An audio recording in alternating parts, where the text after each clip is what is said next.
Ako ang inyong Lolo Pael at ito ang aking kwento. Sugarol na Ina. Ha, bakit ang aga-aga nakabusangot ka dyan? Saan pasugalan na naman kayo ng galing, Nay? Kahit sabihin ko naman sa'yo hindi mo naman alam kung saan yon. Anong ulam? Wala pong ulam. Wala na rin pong bigas. Kid wala. Ano kinain nyo? Di pa po ako kumakain. Binilhan ko na lang sila Nene at Nat ng tinapay sa tindahan para maalam na ng sikmura nila. Nakakaawa na papasok na eskwelahan na wala man lang kinakain . At least may kinain sila. Yung ibang bata nga wala talagang makain . Hindi naman dapat maranasan ng mga kapatid ko na magutuman . Sapat naman ang kinikita ni tatay. Sagot ko naman yung bigas natin. Bakit pala yung binili kong bigas ubos na? Wala pang isang linggo yun . Alam mong marami tayong kumakain dito sa bahay. Mga kapatid mo malalakas ng kumain. Tapos magtataka ka pa kung bakit madaling maubos ang bigas natin? Nagsusumbong si Nene . Pinamigay niyo raw yung bigas natin. Ano?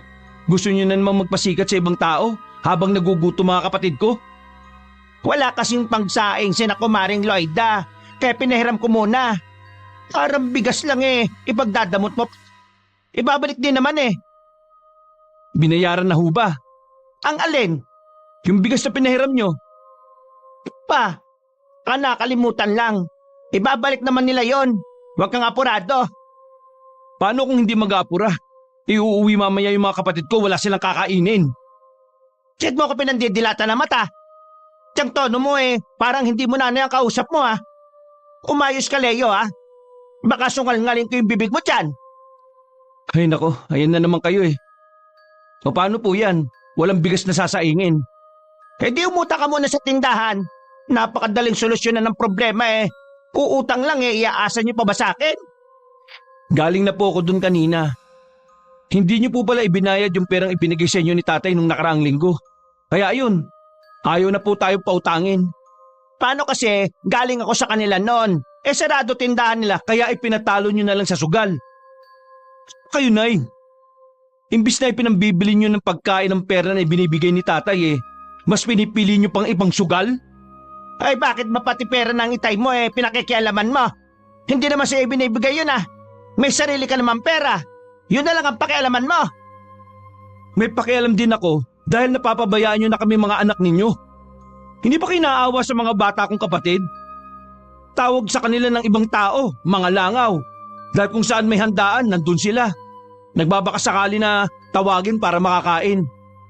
Hindi sana nila mararanasan na magutuman Pero dahil sa bisyo nyo, kailangan nilang pagdaanan ng lahat ng hirap at kahihiyan. Ano ba pinagsasabi mo dyan? Dahil lang sa hiniram ni Loida na bigas, nakakaganyan ka na. Ang damot mo namang tao. Sila nga nagbibigay rin naman sa atin . Madamot na sa madamot. Hindi naman kasi tayo mayaman Ang hiling ko lang naman sa inyo, unahin mo kaming mga anak mo.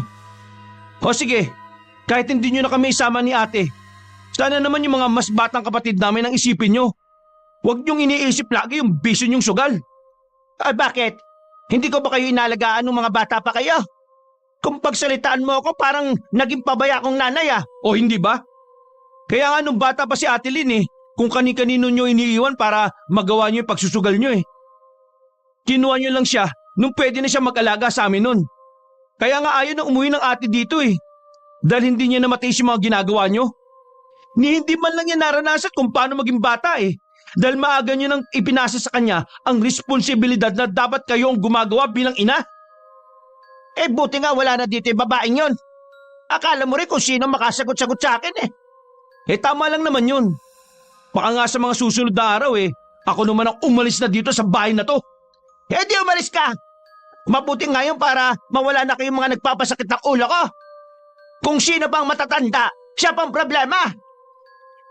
Lumabas na lang ng bahay si Leo at pumunta sa bahay ng kaibigan. Ayaw na niyang marinig pa ang ibang sasabihin ng ina. Doon na lang siya manghihiram ng bigas na sasaingin mamayang tanghali.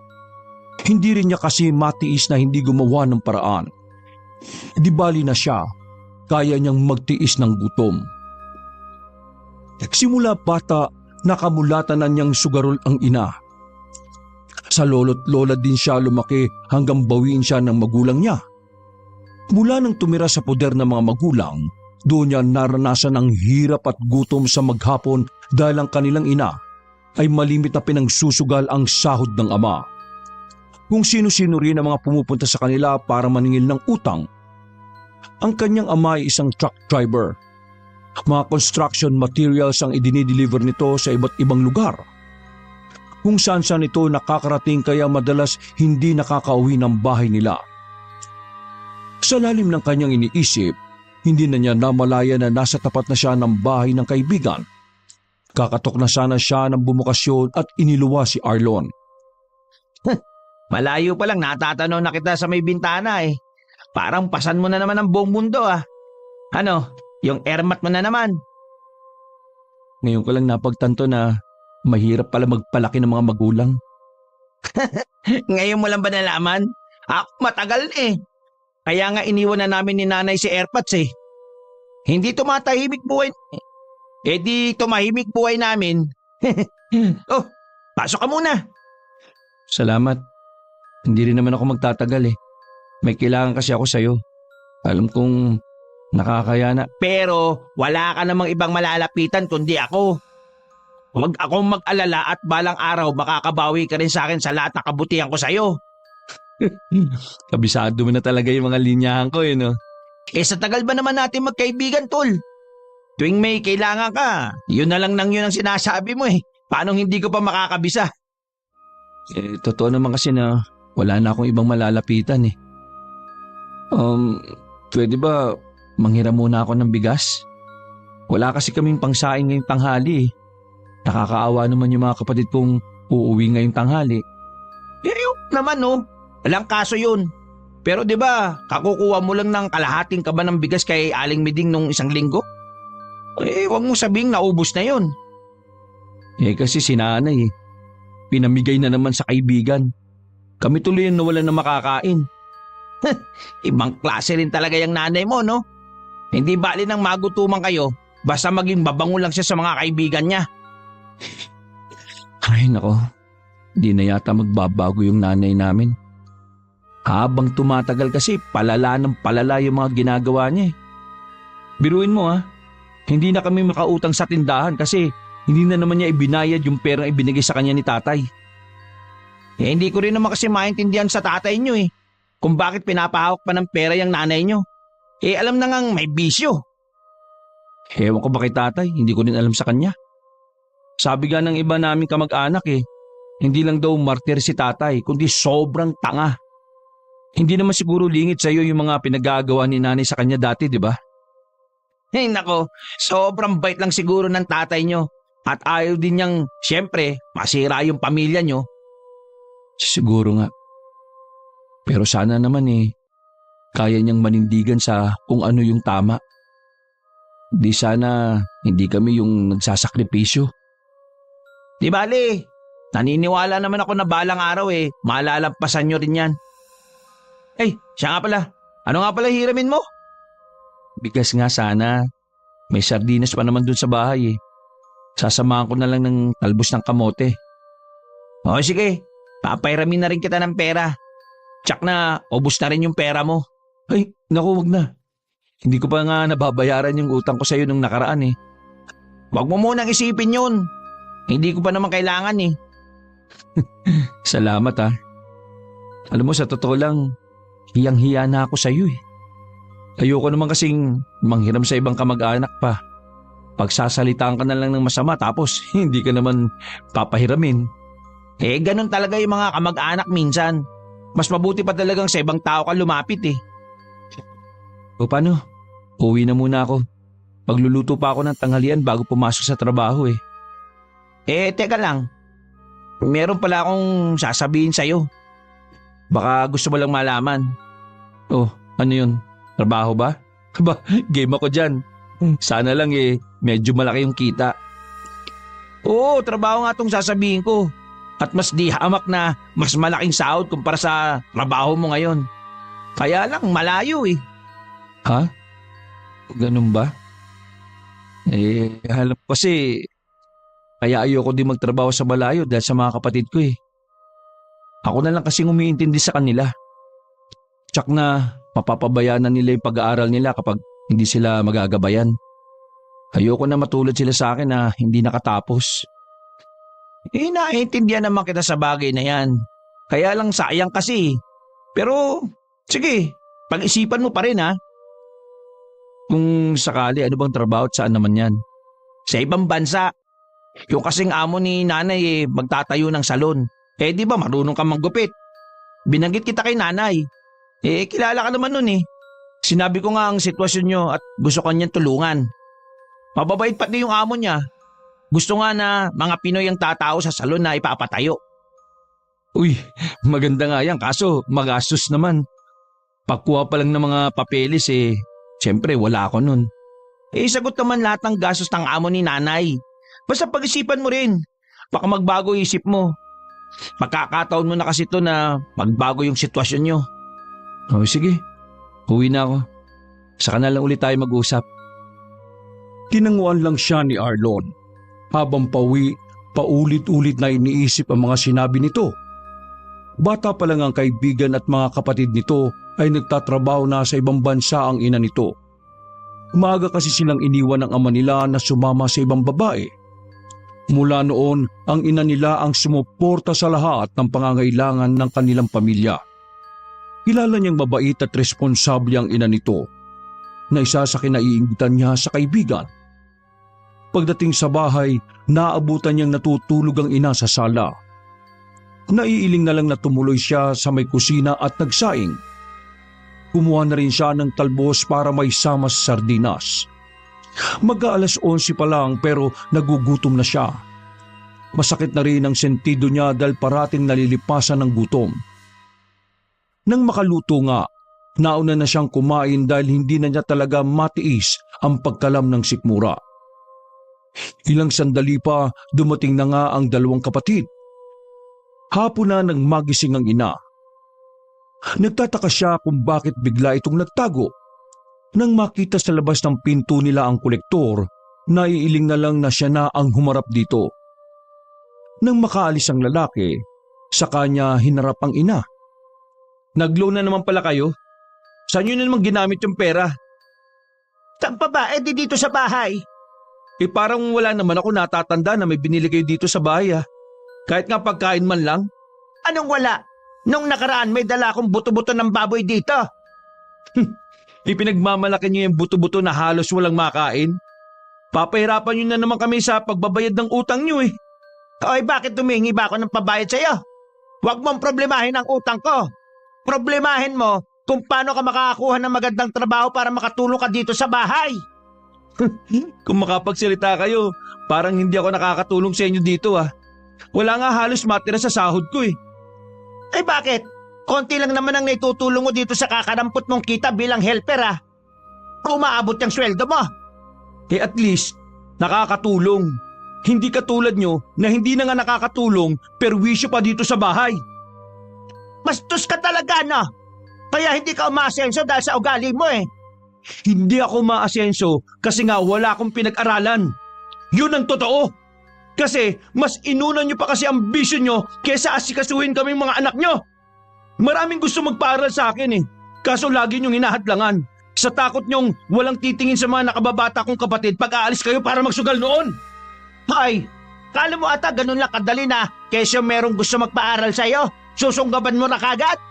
Aalilain ka lang naman ng mga yon kapalit ng pag-aaral mo. Kesa naman magpakatulong ka sa ibang tao di dito ka na lang sa bahay.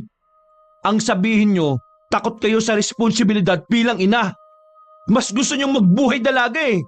Kaya nga ayaw na umuwi dito ni ate dahil sa ugali ninyo. Hay, wag mo mabanggit-banggit ang babaeng yun dito ha. Simula nang umalis siya dito, hindi ko na siya itinuring na anak. Nagtatalo ba kayo mag-ina? Aba, malayo pa lang ako eh. Dinig na yung mga bunganga nyo ah. Ngayon ka pala uuwi?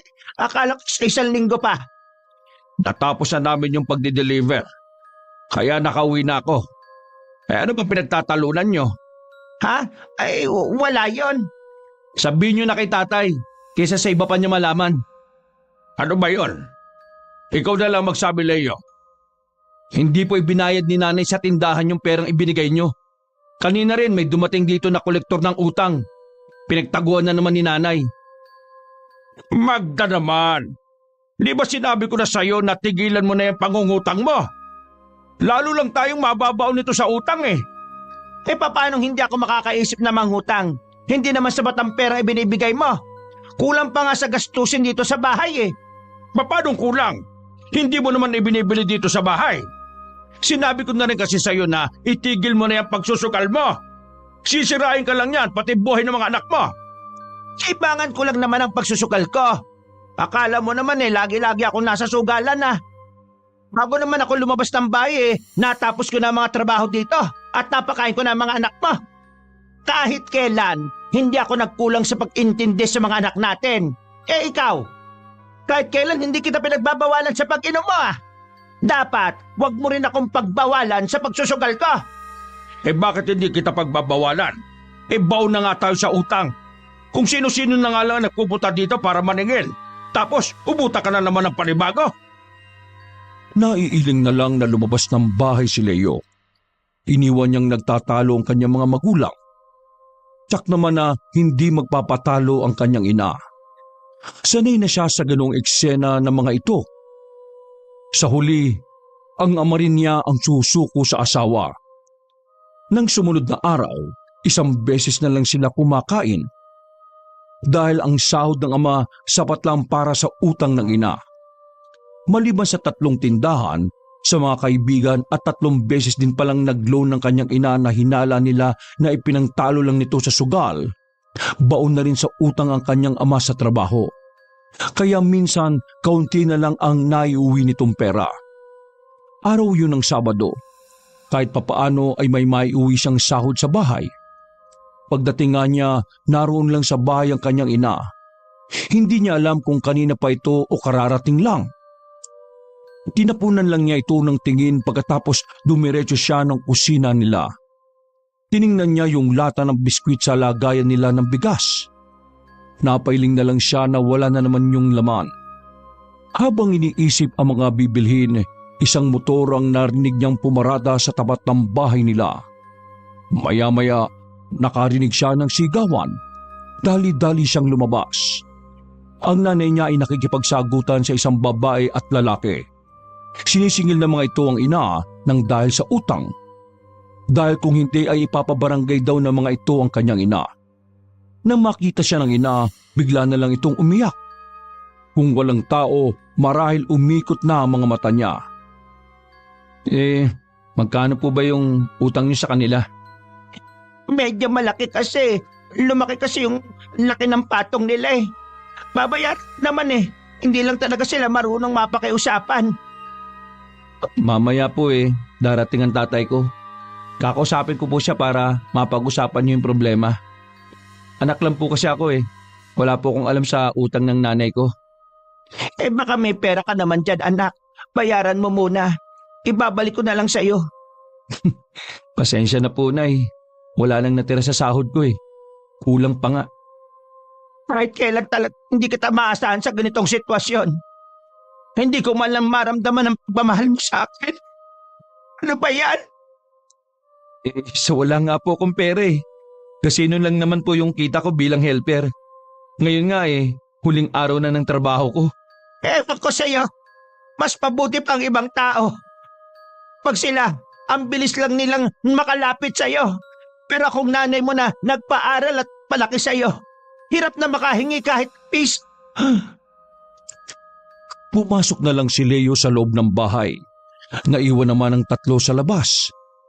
Narinig naman niyang binigyan lang ng hanggang bukas ang ina para makabayad.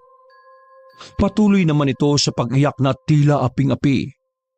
Nang makalis na ang mga naniningil, saka pumasok ang ina at kinausap siya ulit.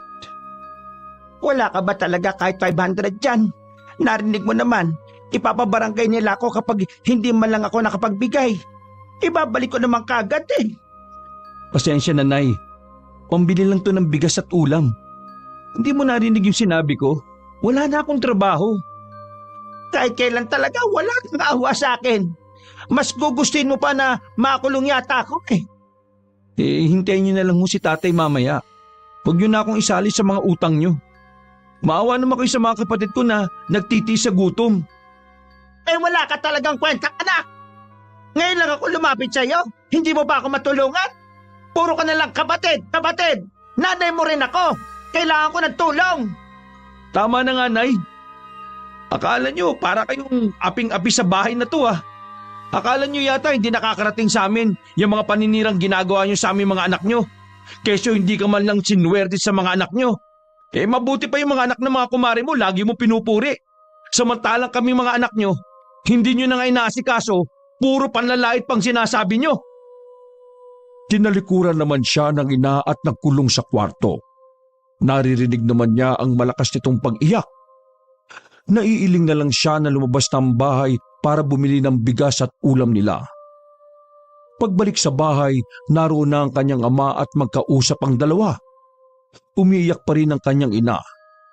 Dumiretso na siya sa kusina habang sinasali ng bigas sa lata ng biskwit. Lumapit naman sa kanya ang ama.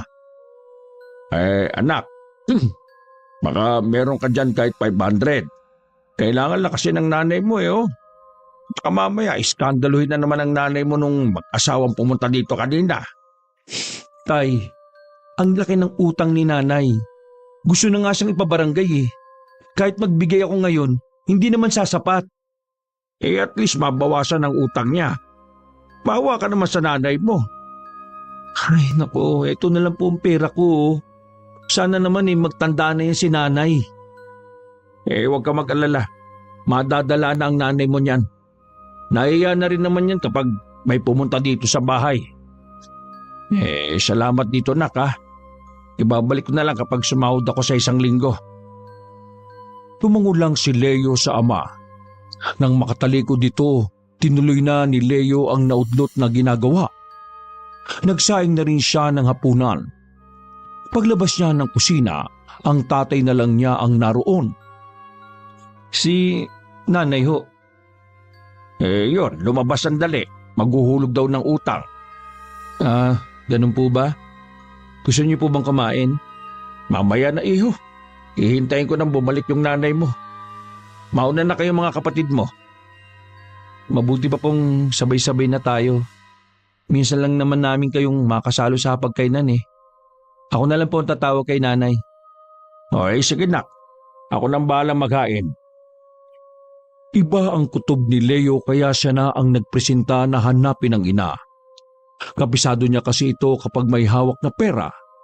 Iisang lugar lang naman ang pupuntahan nitong tiyak. Habang tinutugpa ang makipot na daan, pabilis naman ang pabilis ang kaba sa dibdib niya. Nang malapit na siya sa bahay na sobrang liwanag at maraming tao, kusang bumagal ang kanyang mga hakbang. Sa pinakagitna ay naroon ang lamesa. May 3 taong nakaupo doon at ang isa ay ang kanyang ina. Nakaharap ito sa direksyon niya kaya kitang-kita niya ang tuwa nito habang nagbabalasa. Mabilis na lamang siyang tumalikod at bumalik ng bahay habang nagpupuyos ang kalooban. Nagulat pa ang kanyang ama nang makita na nag-iisa lang siya.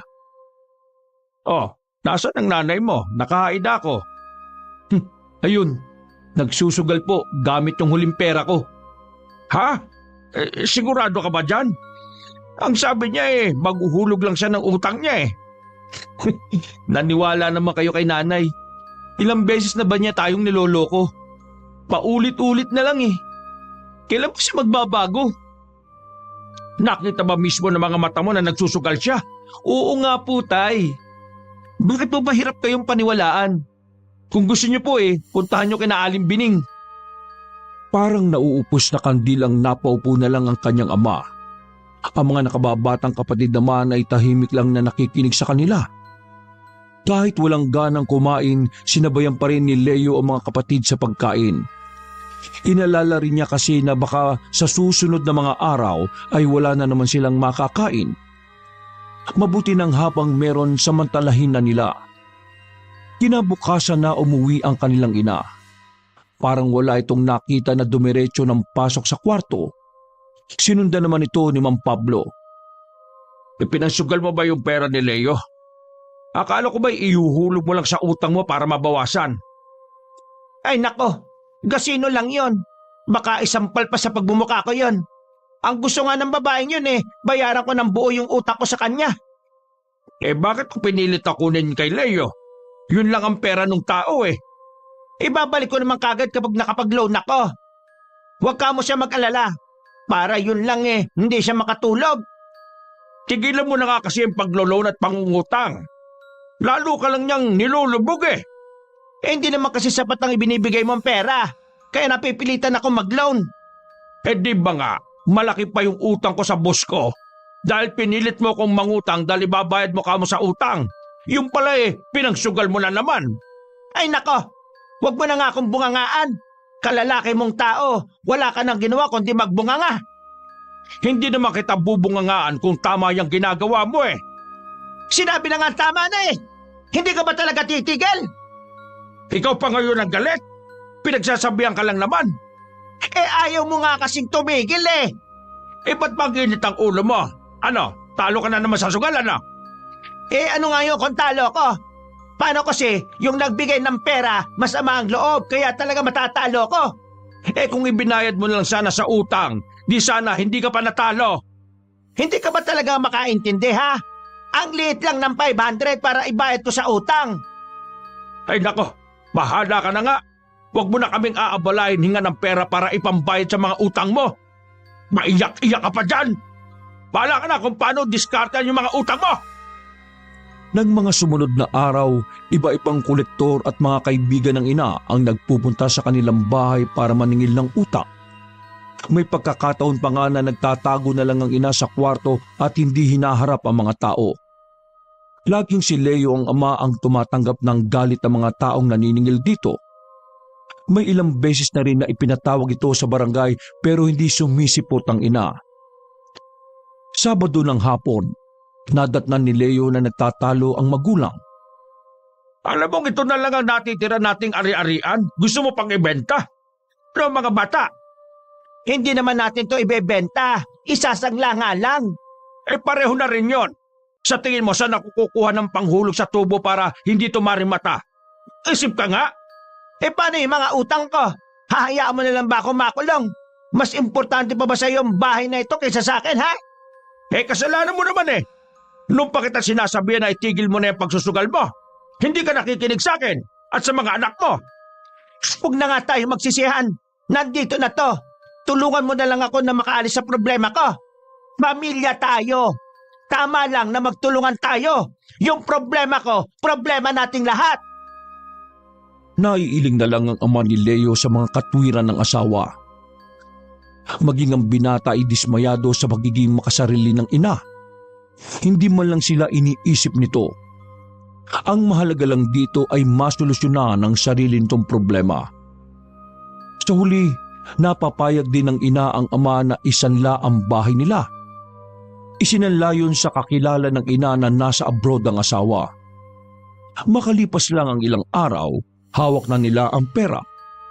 Nung una, ayaw pumayag ng ama na ipahawak sa asawa ang pera pero nagagalit ang ina. Ako ang babae. Dapat lang ako ang humawak ng pera. Mas mabuti pang ako na ang humawak. Baka kung saan mo na naman dalhin yan at hindi babayaran ng mga utang mo. Kaya nga ibigay mo sa akin para mabayaran ko ng mga utang ko. Hihintayin mo pa bang iba tawag ako sa barangay? Kaya akin na yung pera. Ako na ang bahalang humawak. Napilitan na ring ibigay ni Mang Pablo ang pera rito. Mahigpit pa niya itong binili na ibayad lahat sa mga utang ang pera. Di bali nang walang matira sa kanila na pangkain nila basta maubos lang ang utang nito. Tumangulang si Magda na nangingisla pa mga mata sa tuwa habang binibilang ang pera. Nasundan naman ng naiiling na tingin ni Leo ang ina habang naglalakad dito palayo. Bakit nyo naman po binigay lahat ng pera sa kanya? Alam nyo naman na kapag may hawak na pera si nanay puro sugal lang ang alam gawin nun.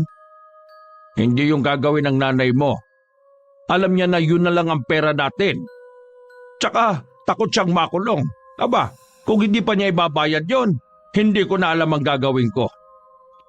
Sana naman po nagtira kayo kahit pambili natin ng bigas. Hanggang mamayang gabi na lang po kasi yung bigas natin dyan eh. Ha? Ganun ba? Eto, may 200 pa ako dito. Ibili mo muna yan. Ang importante naman natulungan natin ang nanay niyo sa problema niya. Kesa naman na pati tayo guluhin ang mga naniningil sa kanya. Ay naka, sige po tay. Lalabas muna ako. Magtatanong lang ako sa mga kaibigan ko kung meron silang alam na trabaho na pwede kong pasukan. Mamaya ko na to ibibili pag uwi ko. O sige na, mag-iingat ka. Ako na lang munang bahala dito sa bahay. 1 linggo na ang lumipas nang maisanla ang bahay nila. Mula noon, hindi na maalis-alis ang pangamba sa dibdib ni Leo. Pakiramdam niya kasi mali ang naging desisyon ng ama na isanla ang bahay nila. Kapag kasi hindi yun natubos, tiyak na sa kangkungan sila pupulutin. Nang araw na yon, katatapos lang niya magsibak ng kahoy. Kasalukuyan niya yun ibinibilad sa arawan para matuyo. Hilaw pa kasi ang mga kahoy na sinibak niya. Bahagya pa siyang nagulat nang biglang sumulpot sa harapan niya ang kaibigan. Oh, napadalaw ka. Nandito ko ba para maningil? Pasensya ka na pre, wala pa akong pera dito ha. Sira, dinadalaw lang kita. Hindi ako nandito para maningil. Kinabahan naman ako bigla sa'yo. O tara, pasok tayo sa loob. Nandiyan ba yung mga magulang mo? Si tatay, mamayang gabi pa uwi nun. Si nanay naman, alam mo na, ginagawa lang niyang tulugan tong bahay namin. Hindi ko alam kung kailan ang uwi. Mabutit man wala ang nanay mo. Ayoko kasing marinig niya yung sasabihin ko. Nung isang araw pa sana ako pupunta dito kaso nag-aalangan nga ako.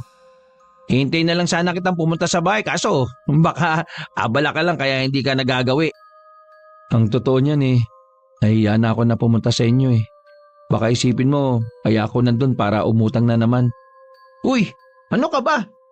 Hindi ko yun iisipin Yung mga ibinibigay ko sa'yo at pagpapautang, wala yun sa ginawa mong pagligtas sa akin noon. Sus, pinaalala mo pa yun. Wala sa akin yun. Kahit sino gagawin yun. Teka, ano nga pala yung sasabihin mo? Ay nako, sige, maupo na muna tayo kasi mahaba-haba yung sasabihin ko sa'yo. Ha? Tungkol ba saan yan? Alam mo bang nag-chat yung nanay mo sa nanay ko? Tumawag kasi si nanay sa akin at nabanggit nga niya. Kinukumusta ka nga Ano ba yung sinabi ng nanay mo? Humihiram nga daw sa kanya ng pera yung nanay mo. Pambayad lang daw ng mga utang niya. Ha? Kailan ba nag-chat si nanay? Kasi bayad na nga yung utang niya Kaya nga isinanla yung bahay namin para mabayaran lahat ng utang niya. Ni piso nga wala man lang napunta dito sa bahay Nung isang gabi lang Nabanggit nga daw na naisanla yung bahay niyo. At saka isa pa pala alam mo ba na tuluyan ng ibinenta ng nanay mo yung bahay niyo? Ha? Hindi pwede yun. Sinanla lang to at tutubusin rin naman. Kapag nawala to sa amin, saan na kami titira? Ewan ko. Ito meron pa. Malaki ang naipatalo ng nanay mo sa sugal nung isang gabi lang. Balita nga na hindi daw maubos-ubos ang pera ng nanay mo Baka yun na yung perang ginamit niya. Pakiramdaman mo rin bago mo kausapin ng nanay mo. Baka mamaya kasi mali din yung mga narinig ko. Ay naku, sa totoo lang, masama na talaga ako tungkol nang ibigay ni tatay yung lahat ng pera kay nanay Kaya lang, inaway-away nga si tatay Tsaka, kilala mo naman yung tatay ko. Takot yung kay nanay. Oo nga Sana lang mali ako Dahil kung hindi, malaki ang kakaharapin yung problema. Yung tao kasing pinagsanla nyo ng bahay, kilalang swapang din. Baka kasi dumating yung panahon na gipitin kayo sa pagbabayad. Kapag nagkataon, hindi ko na alam ang gagawin ko. Ngayon pa nga lang para na akong mababaliw sa mga problemang inakyat ni nanay dito sa bahay Tsaka, paano pa kami gigipitin kung naibenta na yung bahay? Nag-uusap pa sila ng kaibigan nang biglang dumating ang isang lalaki. Pakilala nito ay kolektor ng utang. Hinahanap nito ang kanyang ina. Noon niya napag-alaman na ang laki pala ng utang ng ina at kahit isang hulog ay hindi pa nakakapagbigay. Sinabi na lang niya na wala doon ng ina at hindi alam kung kailan uuwi. Ilang minuto lang ang nakakalipas nang dumating naman ang tatlo nitong kumare. Naniningil din at yung pumunta sa kanila na kasama ang asawa. Pinangakuan daw ito ng kanyang ina na magbabayad kapag nakuha na ang perang pinagsanlaan ng bahay nila. Parang gusto nang lumubog ni Leo sa kahihiyan dahil sa mga pinagsasabi ng mga ito. Hanggang makalis sa mga ito, tulala na lang si Leo. Ano? Ayos ka lang? Teka, ibig sabihin, hindi talaga ibinayad ni nanay yung pera sa mga utang niya? Pinangsugal lang niya lahat yun? Tama pala kung ganun yung nakarating sa aking balita. Hindi ko na alam kung anong gagawin ko kay nanay. Para kaming pinaparusahan sa pagkakaroon ng inang katulad niya. Hindi na nakasagot si Arlon nang dumating naman si Mang Pablo sakay ang tricycle. Ngumiti pa ito at bumati kay Arlon. Kinumusta rin ito ang ina ng binata. Si Leo naman nanatiling tahimik lang. Iniisip kung paano sisimulan ang natuklasan tungkol sa kanyang ina. Maya-maya pa nagpaalam na rin si Arlon sa kanila. Tinanguan lang ito ni Leo.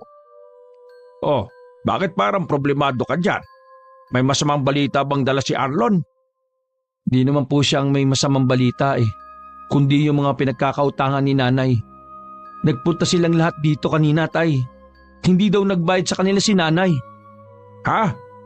Sigurado ka ba dyan? Baka bago pa lang silang nautangan ng nanay mo. Hindi po ako nagkakamali, tay. Sila yung naniningil kay nanay. Kaya nga naisal na itong bahay para mabayaran sila. Hindi naman pala ibinayad. At itong si nanay, nangungutang pa sa nanay ni Arlon. Ang dahilan, pambayad na naman daw uli sa mga utang. Nasaan ba yung nanay mo? Hindi pa ho siya umuwi mula kagabi. Huwag na muna tayong magpadalos-dalos sa pag-iisip ng hindi maganda sa nanay niyo. Baka naman naibayad naman niya. Tay naman! Hanggang kailan ho ba kayo magpapaloko kay nanay? Paulit-ulit niya lang ginagawa to sa atin Kung hindi kayo naawa sa sarili niyo, sa aming mga anak niyo na lang kayo maawa. Sige, ako nang bahala kumausap sa nanay niyo. Mamaya pag uwi niya.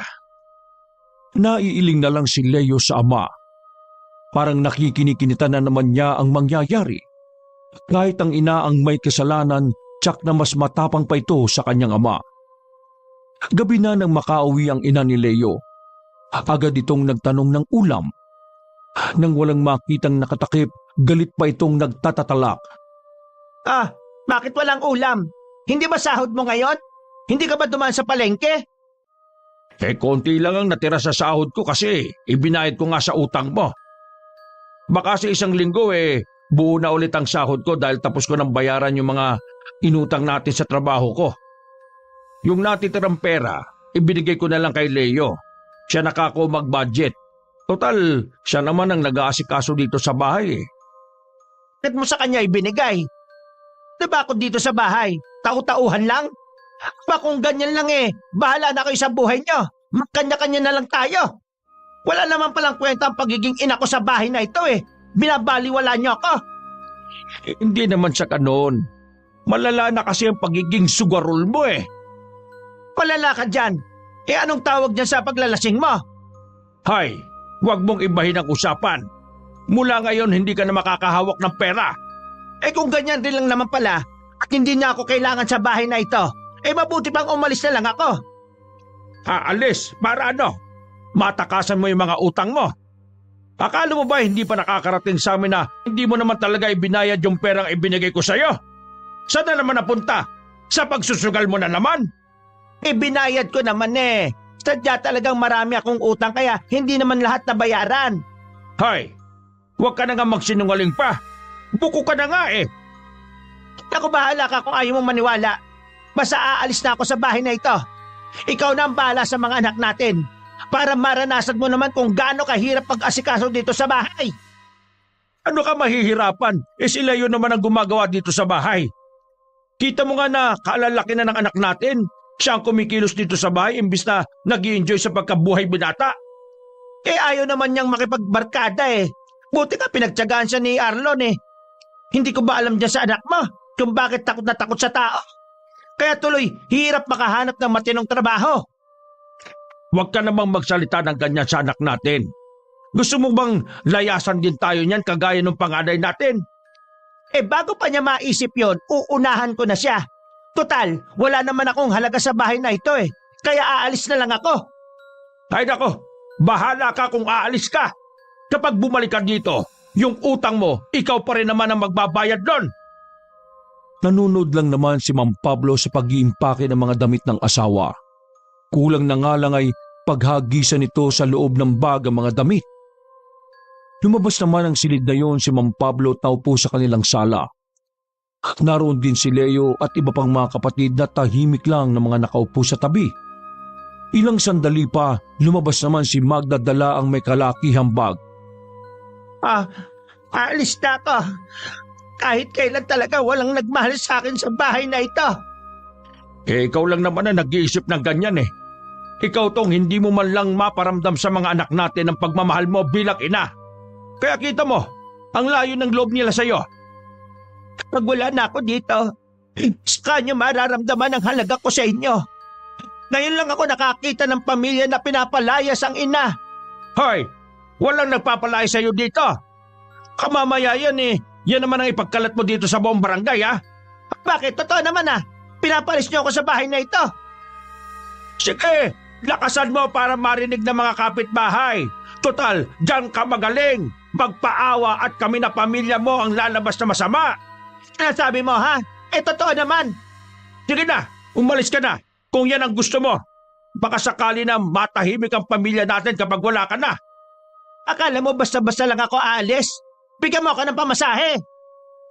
Ikaw tong gustong umalis tapos hihingan mo ko ng pamasahe. Wala akong pera. Kung wala, kakasahod mo lang Kapag hindi mo ako binigyan, magsisisigaw ako dito. Walang nagawa si Mang Pablo kundi hugutin sa bulsa ng suot na pantalon ang natitirang pera. Gagamitin sana niya yung pamasahe pabalik ng trabaho. Nang makuha naman ni Aling Magda ang pera, ni hindi na nito nagawang tapunan man lang ng sulyap ang mga anak. Nagmamadali na rin itong maglakad palayo. Naiiling na lang si Mang Pablo habang nakatanaw pa rin sa asawa. Seryoso na kaya si nanay na umalis? Ay nako, babalik din yon. Magpapalipas lang yun ng galit. Ilang beses na ba niyang ginawa yan? Hindi pa kayo nasanay. Kunin niyo na lang po ulit yung pera na ibinigay niyo. Baka wala na kayong panggastos sa trabaho Kahit pamasahe na lang papuntang trabaho, ako nang bahalang dumiskarte ng pagkain ko doon.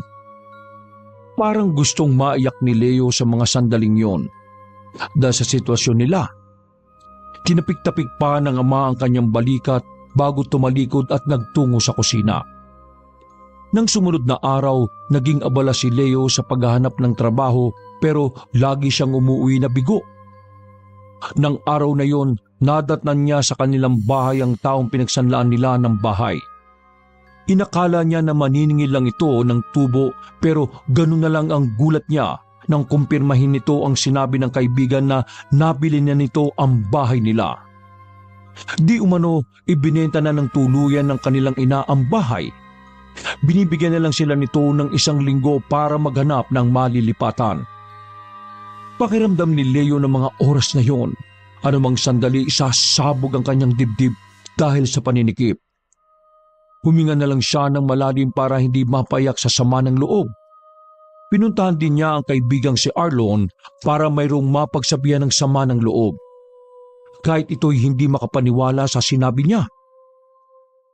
Ano ka mo? Talaga bang pinapalis na kayo sa bahay na yun? Nasaan yung pinagbentahan? Di tsak, naubos ni nanay sa sugal. Kaya pala, bigla na lang siya nag-alsa balutan. Yung pala umiiwas. Grabe.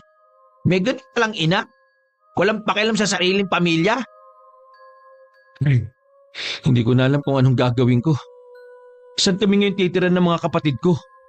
Kung uupa naman, saan naman ako kukuha ng pang-upa? Pasensya ka na pare Gusto ko man patuloyin kayo dito sa bahay Hindi naman ako pwedeng basta na lang magdesisyon. At saka, marami na rin kami dito Wala rin kayo mapupwestuhan kung sakali. Hindi naman kailangan humingi ng pasensya, pre. Gusto ko lang maglapas ng saloobin. Ang dami mo na nga naitulong sa akin eh. Teka, may naisip ako. Buo pa pala yung kubo ni Lolo. Kung gusto nyo pansamantala dun muna kayo habang hindi pa kayo nakakahanap ng matitirhan. Talaga, pre? Hindi ko yung tatanggihan. Naman wala nga lang kuryente at malayo ang igiban ng tubig. Ayos lang yun. Ang importante may matutuluyan kami. Tila kahit papaano ay nabunutan ng tinik sa dibdib si Leo. Pero naroon pa rin ang labis na pag-aalala kung paano sasabihin yun sa ama. Dumating ang huling araw na ibinigay na palugit ng bagong may-ari ng bahay. Naabutan sila ng kanilang ama na nagliligpit ng mga gamit. Oh, bakit para yata kayong lilipat ng bahay? Bakit yung nililigpit ng mga yan? Kasi po, tay, pinapalis na po tayo ng bagong may-ari ng bahay na to. Ha? Hindi kita maintindihan. Paliwanag ka kung ano ang nangyayari dito. Tay, dumating na yung pinagsanlaan ng bahay natin. Sabi niya, ibinenta na raw ni nanay ang bahay natin sa kanya. Hindi maaari yun. Ako ang kausap niya. Ba't sa akin siya nakipag-usap, hindi sa nanay niyo? Hanggang ngayon na lang tayo sa bahay na to eh. Hindi na po sa atin tong bahay, tay. Kaya po siguro nag-alsabulutan ng inay para makaiwas sa konfrontasyon. Hindi ako papayag na mawala ang bahay na ito. Pamana pa sa akin to ng mga magulang ko Teka nga lang, kakausapin ko yung taong yon. Hindi ako papayag na basta na lang niya kunin yung bahay na ito. Tay, sasamahan ko na po kayo. Wag na! Ako na lang ang pupunta mag-isa. Bantayan mo na lang yung mga kapatid mo dito. Pero tay, baka mapano kayo? Kilala niyo naman yung taong yun. Alam ko naman pero kakausapin ko lang naman siya. Tingin ko sinamantala niya na makuha yung bahay natin Wala naman dapat si Cindy dito kundi si nanay Kung hindi dahil sa pagkalulong niya sa sugal, hindi sana magkakaletse-letse ang buhay natin. May kasalanan din ako, anak. Napabayaan ko ang nanay niyo. Hinayaan ko siyang malulong sa bisyo niya. Wala po kayong kasalanan, tay. Responsable naman po kayong ama at asawa Si nanay po talaga ang may kasalanan sa lahat ng ito. Pati tayo, hinihila niya pababa. Ano tayo aasenso nito? Baka sakali na mabago na ang takbo ng buhay natin. Wala na ang nanay niyo O sige, pamaya na lang iho. Hindi tayo pwedeng mag-aksaya ng oras. Nais pa sanang tumutol ni Leo pero mabilis nang nakalayo ang ama. Gusto sana niyang sumunod pero marami pa siyang kailangang iligpit. Hindi rin naman kasi yun kakayanin ng mga kapatid. Napapabuntong hininga na lang na itinuloy niya ang pagliligpit ng mga gamit. Ayaw din niyang kasing magbakasakali na magiging positibo ang pakikipag-usap ng ama sa taong nakabili ng kanilang bahay. Sumagi rin sa kanyang isip ang ina. Sa dami ng mga atrasong ginawa nito sa kanila, ang ginawa niyang yun ang pinakamatindi sa lahat. Unti-unti na rin siyang nakakaramdam ng galit dito.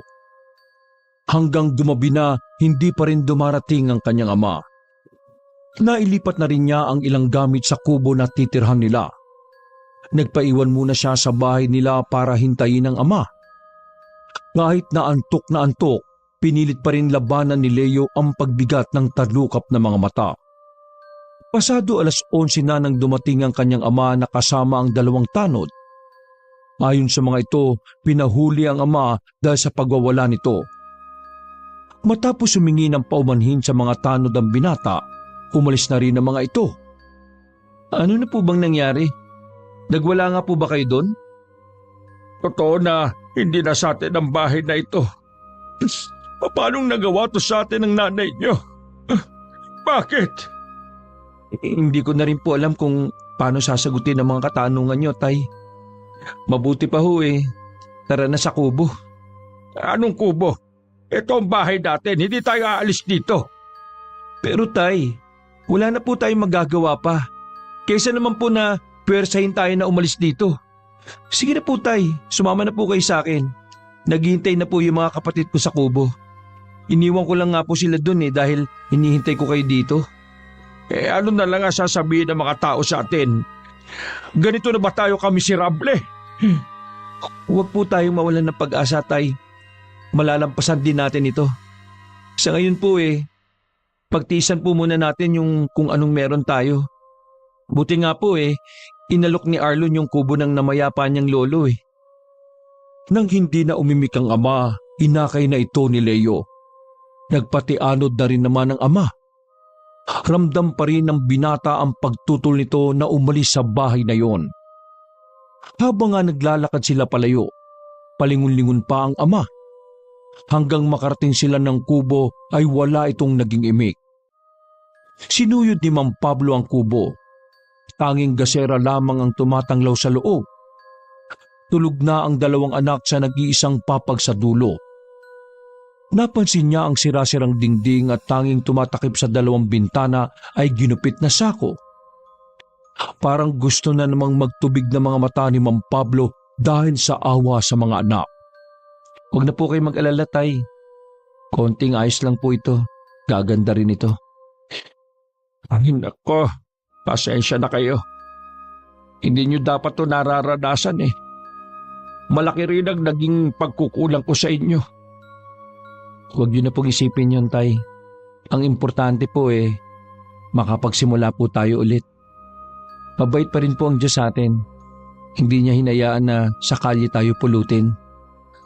Alam niya na wala tayong kamag-anak na maaaring tumulong sa atin kaya si Arlon na lang ang ginawa niya kasangkapan para makatulong sa atin. Tama ka, anak.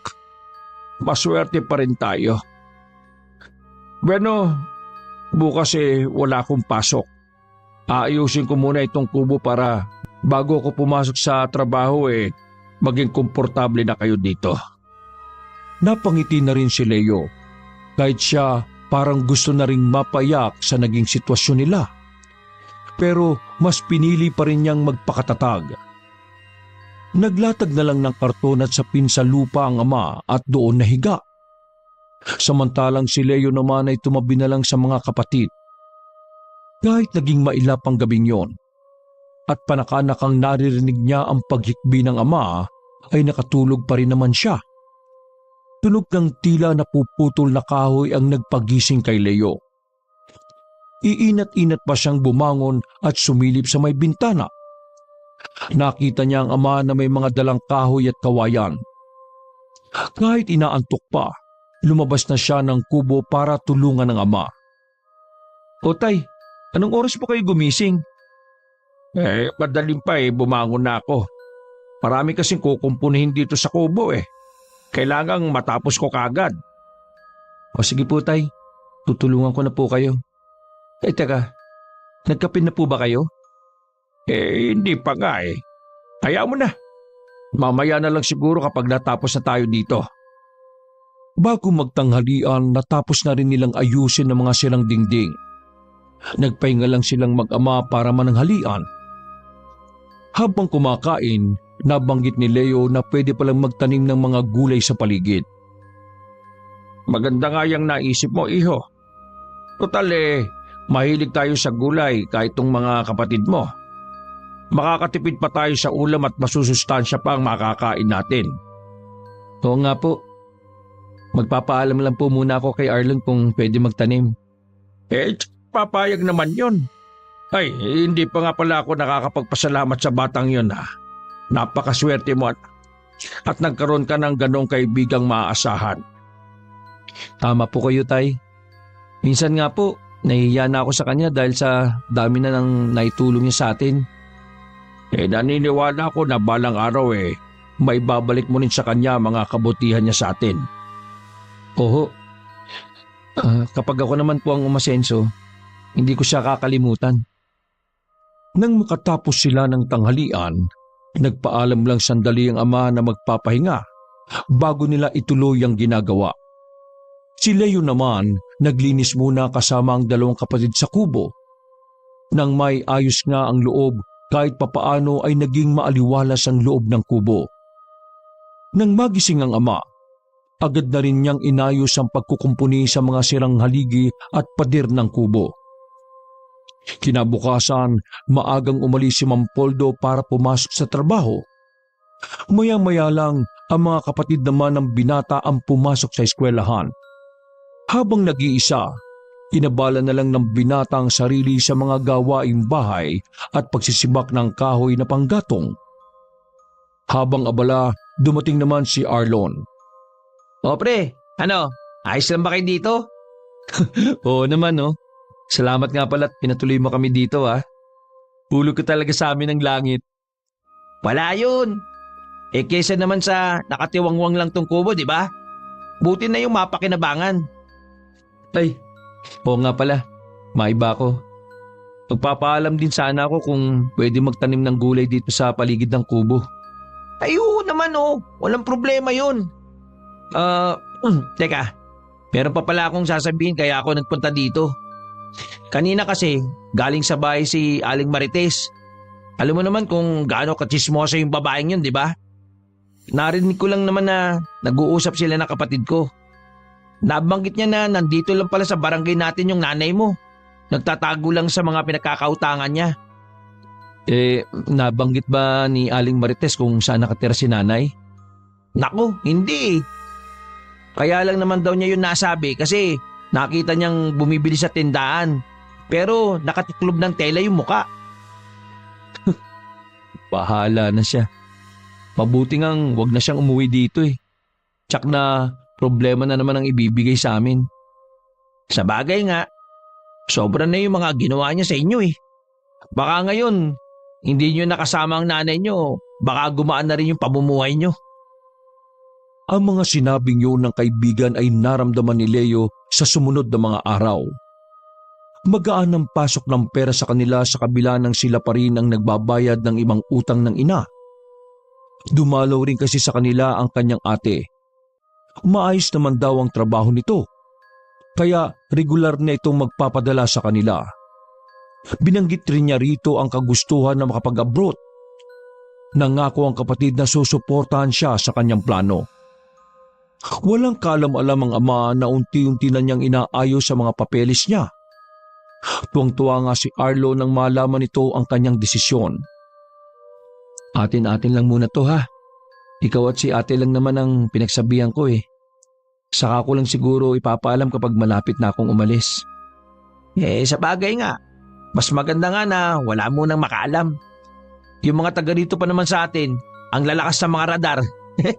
Kapag hindi ka pa nakakalis kung ano-ano na sasabihin. Tapos kapag nandun ka na, tingin sa'yo, utangan na ng pera. Tingnan mo na lang si nanay. Nung nandito pa siya kung ano-anong ibinabato sa kanya mga hindi magagandang salita. Ngayon nagchat-chat na para mangumusta daw. May utang. Ay nako, ganun talaga ang mga tao dito eh. Isama mo na si nanay. Ay, oo nga pala. Wala ba kayong balita sa kanya? Wala. Hindi rin naman kami interesado eh. Tama ka nung sinabi mo na gagaan yung buhay namin ngayong hindi na namin siya kasama. Hindi na kami hirap sa pagkain ngayon eh. Nabayaran na rin ni tatay yung mga utang namin sa tindahan. Mabuti naman kung ganun. Kaya lang, paano kung bigla na lang siya sumulpot dito? Hindi na siguro. Sana nga wag na siyang magpakita pa eh.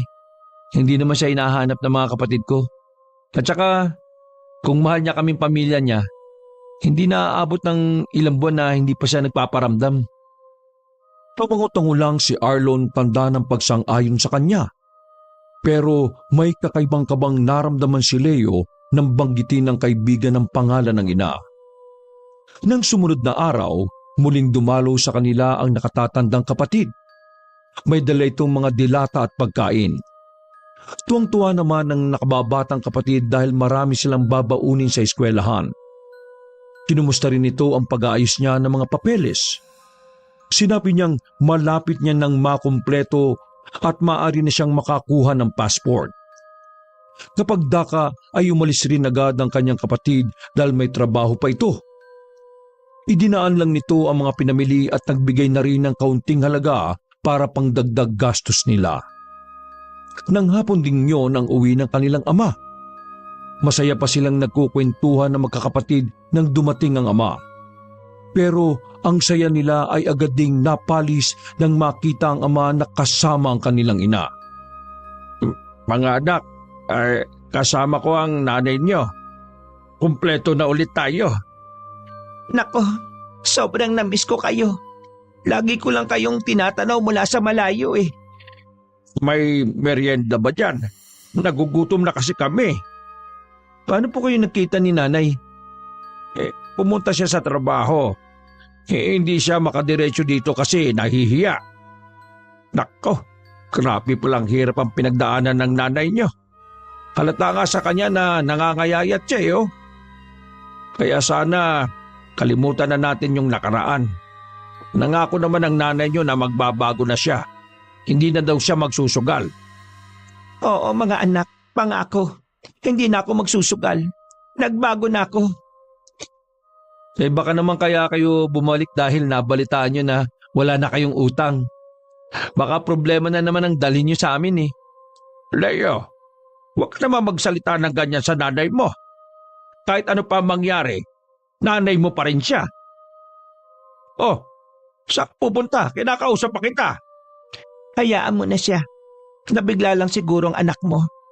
Hindi ko naman siya masisisi kung may sama siya ng loob sa akin. Nang gabing yun, kinausap ng masinsina ni Mang Pablo ang anak. Nasa labas sila ng kubo at parehong nakaupo sa upuang kawayan na ginawa nito. Alam ko na galit ka sa nanay mo. Pero sana bigyan mo sana siya ng isa pang pagkakataon na maipakita na nagbago na siya. Sana lang po tamang desisyon yung tanggapin siyang muli dito. Alang-alang na lang sa akin, anak. Pwede mo ba siyang bigyan pa ng isa pang pagkakataon? Lumango na lang si Leo sa kanyang ama. Kahit na mabigat sa kanya na muling tanggapin ng ina, kahit ano pa kasi ang ginawa nito at bali-baliktarin man ang mundo, ina pa rin nila ito. Isang araw pa lang na nakakalis ang kanyang ama, sinabayan na yun ng alis ng ina. Sa ina na rin ibinigay ng kanyang ama ang sahod nito. Hindi rin bumili ang ina ng pagkain nila. Ang mga pagkain ay binigay ng kapatid ang kanilang kinain. Minsan, humingi siya rito ng pambili ng bigas dahil wala na silang isasaing. Umutang ka na lang muna sa tindahan. Wala na akong pera eh. Inutang kasi muna ni Maring Lloyda. Kailangan lang kasi. Mula kasi nung nabayaran na yung mga utang sa tindahan, hindi na ulit kami nangutang eh. Anong gusto mong gawin ko? Bawiin ko yung pinautang ko. Nakakahiya naman dun sa tao. Pinautang niyo ba talaga? O pinangsugal na naman ninyo? Bastos ka talaga. Hindi ka pa rin pala nagbabago. Ikaw nga dyan palamunin pa rin hanggang ngayon. Katanda-tanda mo na, wala ka pa rin trabaho. Kaya wala akong trabaho dahil ako ang nag-aasikaso dito sa bahay at sa mga kapatid ko. Ngayon nandito na ako. Ako nang bahala sa bahay at sa mga kapatid mo. Kaya maghanap ka ng trabaho para hindi ka maging pabigat dito. Kinuyom na lang ni Leo ang kamao para hindi masagot ang ina. Lumabas na lang siya ng kubo at nagtungo sa bahay ng kaibigan. Nabalitaan ko na bumalik sa inyo ang nanay mo At balik na naman siya sa dating gawi. Ano pa nga ba? Ako pa yung pinilit niyang magtrabaho. Ay nako, suko na talaga ako kay nanay. Mabuti na lang at ilang linggo na lang malapit na akong makaalis. Kaya lang, pinaalala ko yung mga kapatid ko Sabi naman ni ate, siya na ang bahala. Kaya lang bumalik na si nanay. Isa pa yan sa magiging problema mo. Baka kapag nag-umpisa ka ng magpadala, baka hindi rin mga kapatid mo makinabang Ilan ako matatahimik kapag nandun na ako. Kaya nga gusto ko mag-abroad para maibigay mga pangangailangan ng mga kapatid ko Ay naku, bahala na. Mag-uusap pa naman kami ni ate. Hanggang makauwi sa kubo, iniisip pa rin ni Leo ang tungkol sa mga kapatid kung sakali na matuloy siya sa pag-alis. Ilang araw din na hindi sila nagkikibuan na mag-ina. Malimit din na may pumupunta sa kanila para maningil ng utang. Lagi ring nakikipag-away ang ina. Madalas rin niyang makita ito sa sugalan at kapag nasa kubo, laging aburido. Hindi naman lingid sa kanilang ama ang mga pinaggagawa nito. Nagtataka naman si Leo kung bakit hindi man lang ito sinisita ng ama. Nang araw na umuwi ang ama, kinausap siya nito habang naroon din ang ina. Nak, yung palang kumari ng nanay mo, kailangan ng helper sa babuyan niya. Malapit lang yun dito sa atin. I-recommenda ka ng nanay mo. Baka gusto mo para kahit papaano pangdagdag din sa gastusin sa bahay. Kung bakit kasi nahinto na naman ang pagbibigay ng ate mo eh. Pasensya na po tay. Ayoko po doon. Maghahanap na lang po ako ng ibang trabaho. Ano naman trabaho gusto mo pasukan? Wala ka na nga pinag-aralan namimili ka pa. Hindi naman ho sa namimili ako. Ayoko lang ho na maulit yung nangyari nun. Natatandaan niyo po ba? Pinasok niyo rin ako ng trabaho sa kaibigan niyo. Asang-asa ako na may sasahurin ako. Yung pala bumali na kayo ng 3 buwan nang hindi man lang nagpapaalam sa akin. Kahit may sakit ako noon, hindi ko magawang umalis. Tapos, heto na naman kayo. Ang tagal-tagal lang na. Hindi mo pa rin ba nakakalimutan? Hindi ko talaga makakalimutan yun. Dahil nag-iwan nyo ng marka sa akin. Kaya tigilan nyo na ho yung pagre-rekomenda sa akin sa mga kaibigan nyo. Ano gagawin mo? Magiging palamunin ka na lang ba dito? At isa pa, alam na nung kumari ko na papasok ka sa kanya. Bakit niyo po ba ako pinipilit na pumasok doon? May utang ho ba kayo doon? At ako ang naisip niyong ipambayad? Sasabi mo dyan, ikaw na nga itong tinutulungan masyado pang mataas ang pride mo. Bakit? Makakain ba yan? Tingnan ko lang kung may magagawa yung katigasan ng ulo mo kapag wala nang makain ng mga kapatid mo. Nakakakain kami ng sapat at walang utang nung umalis ka. Mo itong kabastusan ng anak mo. Wala kang mararating sa buhay dahil wala kang pinag-aralan at bastos ka pang anak. Hindi ka magiging katulad ng kaibigan mo si Arlon. Yung may tinapos, hindi katulad mo. Tama na yan. Kung ayaw ni Leo na magtrabaho sa babuyan, hayaan na lang natin siya. At ikaw naman, iho, ayoko nang pinagsasalitaan mo ng ganyan ng nanay mo. Nawawala ka na ng respeto Napatungo na lang si Leo. Nagpipigil na wag tumulo ang luha sa mga mata. Pakiramdam niya na mga oras na yun ay gusto na niyang lumubog sa kinatatayuan sa pagmamata ng ina sa kanya. Lumabas na lang muna siya ng kubo para makasagap ng sariwang hangin. Nagsisikip din kasi ang dibdib niya ng mga oras na yon. Makalipas ang kalahating oras, naisipan na rin niyang pumasok. Nasa may pintuan pa lang siya, narinig na niya ang anasa ng mga magulang na tila meron silang pinagtatalunan. Hindi na muna siya pumasok at nakinig muna. Nakumbinsi mo yung anak mo na magtrabaho doon. Ano nga ang gagawin ko kung ayaw naman? Ikaw naman kasi bakit umutang-utang ka doon tapos anak mo yung pambabayad mo ngayon? Ilang buwan lang naman yun na pagtatrabahuan niya. Ano, gusto mo akong pumasok doon? Ikaw naman kasi, bakit bumalik-balik ka na naman sa pisyo mong pagsusugal? Sabi mo magbabago ka na. Ay nako, babalikan na naman ba natin yan?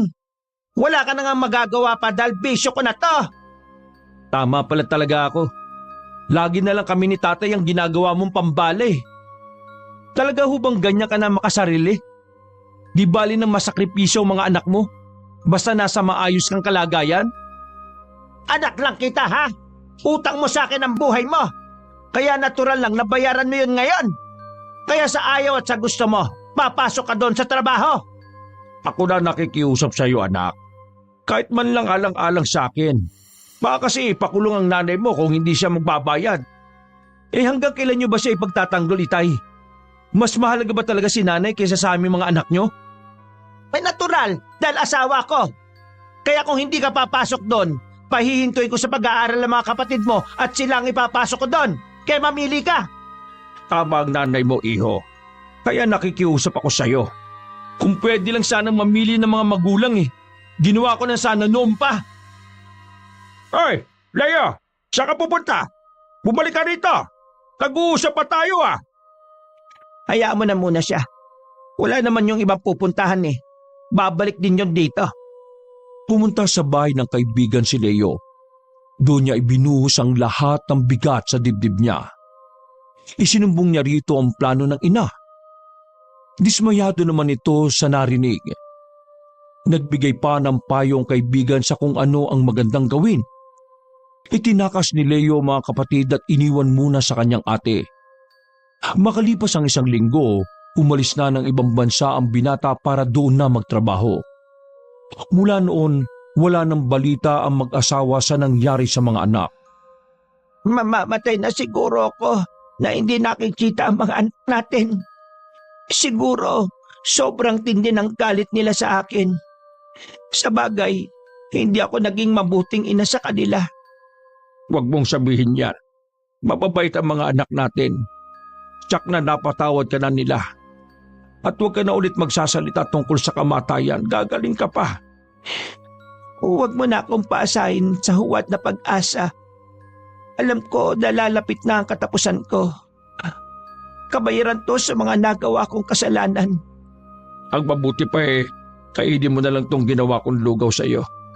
Kaninang umaga hindi ka na kumain Maraming beses nang pinatingnan ni Mang Pablo ang asawa sa mga doktor. Lahat sila ay walang makapagsabi kung ano talaga ang sakit ng asawa. Hanggang isang albularyo ang nilapitan nila. Anito may kumukulam sa asawa. Nung una, pamilyang Dayo ang may gawa nun sa kanya. Lalo't biglang nawala ang mga ito sa kanilang lugar na magkasakit siya. Malaki di umano ang kasalanan niya sa mag-asawa. Naipangsugal niya kasi ang pera na sana'y pampagamot ng anak na mga ito. Hindi na umabot sa ospital ang bata dahil naghagilap pa ng mga pera mga ito. Si Magda na mga oras na yon ay nagtatago sa mga ito. Mamaya pupuntahan ka ulit ni Apong Islaw dito. Bakit pa? Hindi naman niya ako mapapagaling.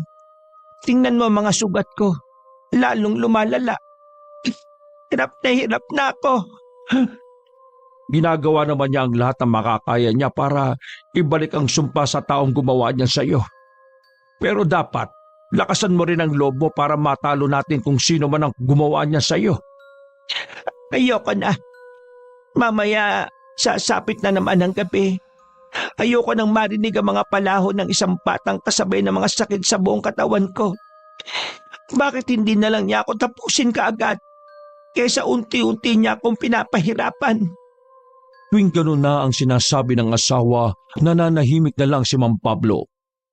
Alam niya na hirap na rin ito. Sabi nga ng albularyo, intensyon talaga ng kung sino man napahirapan ng asawa hanggang ito na mismo ang humiling sa kamatayan nito. Nasa labas si Mang Pablo ng mga sandaling yon. Ang laki na rin ang ibinagsak ng kanyang katawan at puti na ang lahat ng buhok. Naabutan siya ni Arlon doon. Mang Pablo, kumusta po kayo? Si Aling Magda po. Ayun, natutulog siya ngayon. Mabuti nga't nakatulog. Ilang gabi na kasi siyang puyat Hindi pa rin ba nalalaman ni Apong Islaw ang may gawa nito sa kanya? Ay, hindi pa. Masyado daw mabagsik ang mangkukulam na gumawa nun sa asawa ko. Tingin daw niya nasa tawid dagat ang gumawa nito kay Magda Siya nga po pala. Nagkita po kami ni Leo kahapon. Dumating na po siya galing abroad. Ha? Nag-abroad si Leo?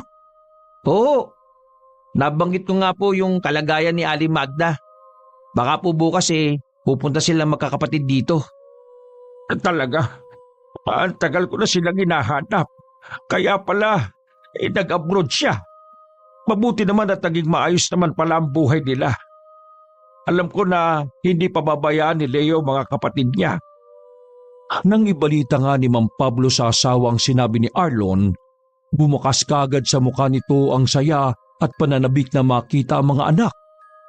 Kinabukasan, maaga pa lang ay dumating na ang magkakapatid. Halos hindi makapagsalita si Mang Pablo sa nakikitang postura ng mga anak. Malayo na kasi ang mga itsura ng mga ito sa dati na laging marungis at mga payat. Parang gustong manliit sa sarili dahil bilang ama wala siyang nagawa para mapabuti ang mga anak. Isa-isang nagmanot yumakap sa kanya mga anak. Pagkatapos, lumapit naman sila sa kanilang ina na walang tigil sa pagtulo ng mga luha sa mga mata. Tawarin niyo ko mga anak. Salamat sa huling kakataon Napagbigyan niyo ko na makita kayo. Matagal na po namin kayo napatawad, Nay. Patawad po kung ngayon lang kami nagpunta rito. Hinihintay pa kasi ako ng mga kapatid ko eh. Sa nakikita ko, maayos na ang buhay ninyo. Ang laki ng kukulang ko sa inyo, lalo na sa iyo. Patawarin mo ko, anak. Niyakap na lang ni Leo ang ina habang tumutulo ang luha. Akala niya noon na wala na siyang pakialam sa ina.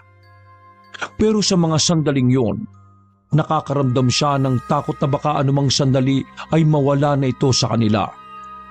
Gusto niyang bumawi rito. Ipalasap ang ginhawa na nararapat sa mga magulang.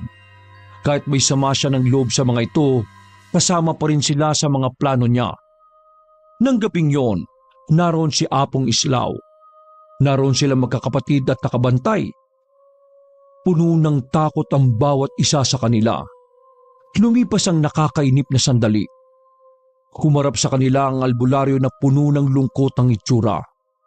Parang itinulos na lang sa kinatatayuan niya si Leo habang ang mga kapatid at patakbong nilapitan ng kanilang walang buhay na ina habang nag-iiyakan. Isang linggo pagkalibing sa ina, isinaba na nila sa bahay ang ama nila. Nais nilang bumawi dito sa panahon na hindi nila ito nakasama. Sa kabila ng mga ginawa ng kanilang ina, hinahanap-hanap pa rin nila ang presensya nito. Kahit walang magandang alaalang naiwan sa kanila ang ina, ang huling sandali na nakasama nila ito at nayakap ay alaalang babaunin nila habang buhay. Wakas!